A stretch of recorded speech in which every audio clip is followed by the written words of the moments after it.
because people remember what they discover far better than what they're told.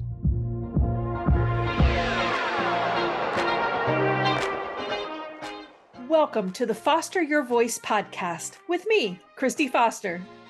After a 30-year career in music and theater, I never imagined I'd be coaching trial attorneys. But once I entered your world, I quickly realized how critical and underutilized voice is in the courtroom. The truth is, you don't win trials with brute strength. You win with your voice. I'll give you tools to unlock your voice so you can communicate not just with purpose, but on purpose. If you want quick action tips to help you stay calm and in control, keep jurors engaged, and inspire your listeners to action, all through the power of your voice, you're in the right place. I'm Kristi Foster, and I'm here to help you foster your voice. Hello, Foster fam. I hope your summer is going well and that in the midst of all the family busyness of camps and vacations, that you're able to just enter in, slow down a little, and enjoy the weather and the rest. I hope you're getting some rest this summer. There's just something about these summer months that changes something in us. Well, it changes something in me at least. Now, even though I haven't been in school for decades, and I don't have any kids of my own to structure around, the idea of having summer break is just so deeply ingrained in me. I'm trying not to fight it as this shadow of responsibility and the guilt over unproductive days kind of presses in, but I'm reclaiming summer break. Now, today, I want us to explore and discuss an interesting thought shift that I saw in a reel recently. It was an excerpt from Simon Sinek interviewing Dr. Ellen Langer. Now, those names may be familiar to you because, well, not only are they both super famous thought leaders, authors, educators, respectively, and inspirational speakers, but also I've mentioned them in previous episodes. So in episode 55, I shared an excerpt of Simon Sinek interviewing Trevor Noah. Maybe you remember that, about the difference between being kind and being nice, and how then I connected that to an attorney's approach to the brutal honesty tactic. And then in episode 57, I was introduced to Dr. Ellen Langer, a Harvard professor who is often referred to as the mother of mindfulness for all her work around reframing stress, anxiety, and intentionality. And so revisit those two episodes and the show links if you want to be just reminded of them a little bit more. But in the most recent interview excerpt that I saw, Dr. Langer asks Simon the question, what is 1 + 1? Now, of course, Simon answered the way we've all been trained to answer. We all know that 1 + 1 = 2, except when it doesn't. Not always. And Ellen gets this kind of sparkle in her eye as she explains to Simon that if you take one pile of laundry and add it to another pile of laundry, 1 + 1 = 1. She had a couple other examples, and I've posted the link to that interview in the show notes, so check it out. But her next statement is the one that just really stopped me and made me rewind to re-listen. She said, anytime we give an answer based on our absolute understanding of things, we are no different from robots. She goes on to say, now, when someone asks you how much is 1 + 1, now you suddenly have a choice. And that means you're going to be present. You're going to pay attention to context and then decide. When you know you don't know, you pay attention. And when you recognize that nobody knows, then everything becomes new again. I thought that was really interesting, and it just gave me pause. So how does this relate to your trial work? Well, isn't that exactly what you're asking jurors to do? To keep curiosity and pay attention? every juror walks into the courtroom carrying thousands of assumptions about how the world works. They're not bad assumptions, they're just simply mental shortcuts. Our brains create them because they help us move through life efficiently. We like patterns, we like rules, we like predictable structures, and the brain is always on the lookout for them. If someone is really injured, they'll look injured. If someone waited to file a lawsuit, it must not have been that serious. Big companies wouldn't knowingly sell dangerous products. These are just some of the assumptions that are the juror version of a 1 + 1 = 2. And most of the time, those shortcuts probably serve them just fine until they don't. Because in your case, 1 + 1 might actually equal 1, not 2. Here's another example. Your client is emotionally blank on the witness stand. It's not because they aren't devastated, but because trauma just doesn't look the way we always expect it to.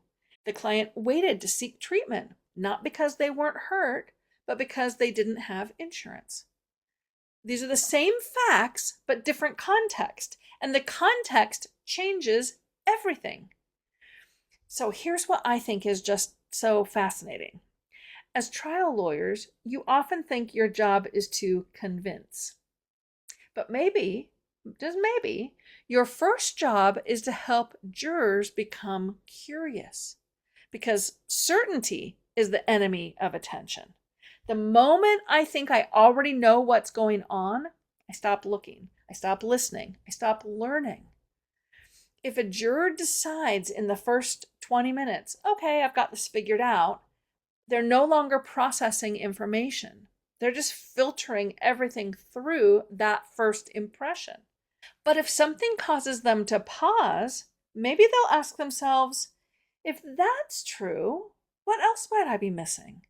And now they're paying attention again. They're engaged and present. And that's where persuasion begins.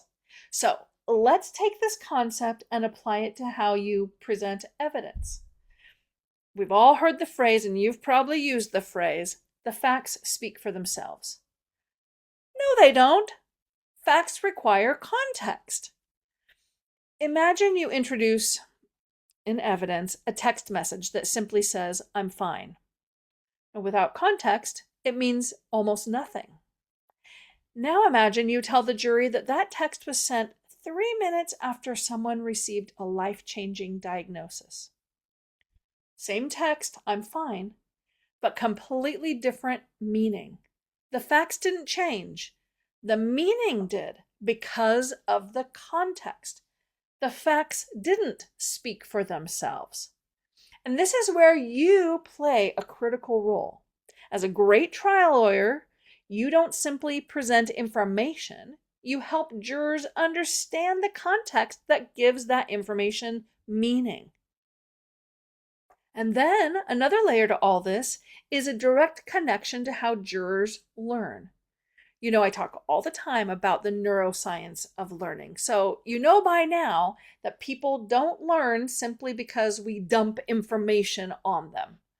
Real learning happens when the brain has to adjust an existing mental model. This is the new neural pathway you've heard me talk about. This happens when your brain has encountered something that just doesn't fit into its existing framework. So now it has to slow down and try to make sense of it. That's learning. And that's what you should be creating throughout your case. Moments that are designed not to confuse jurors, but to perk them up.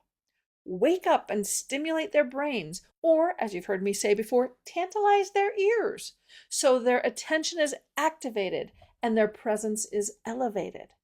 This is when jurors move away from that robotic, absolute understanding of things and start to gently challenge assumptions they've been carrying for years.